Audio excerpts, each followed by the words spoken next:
We want to say thank you for everything you've done for us. Thank you for your hard work just so we can study. Thank you because if it wasn't for your hard work and persistence, we wouldn't be able to study. Thank you for all your support.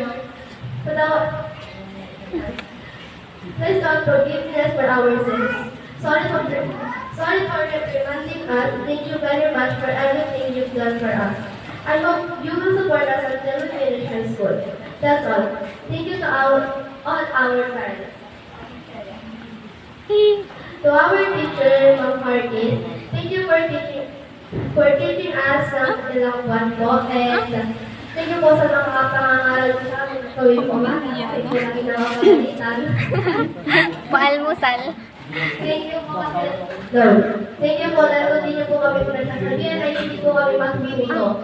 And kay Sir Christian po, thank you po sa isang buwan na pagtutulong mo sa amin. Kami basta po natin sa ako sa Sige.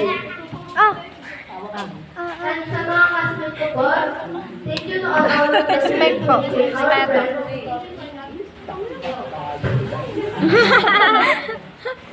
Ba't gaya-gaya rin? Each other love. Sige, be. And for the memories we have created, it continue to grow. Thank you for everything. Salamat sa mga klase mo kasabay umuwi. Sa mga klase mo kasabay mga Jollibee, may mga hamburger. Sino kaya yung Jollibee na yan? Papa Jollibee yan. Thank you sa... No!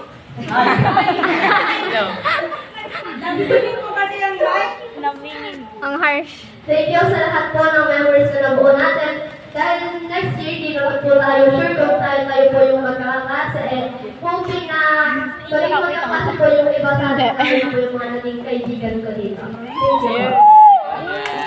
you. Ano ang friend?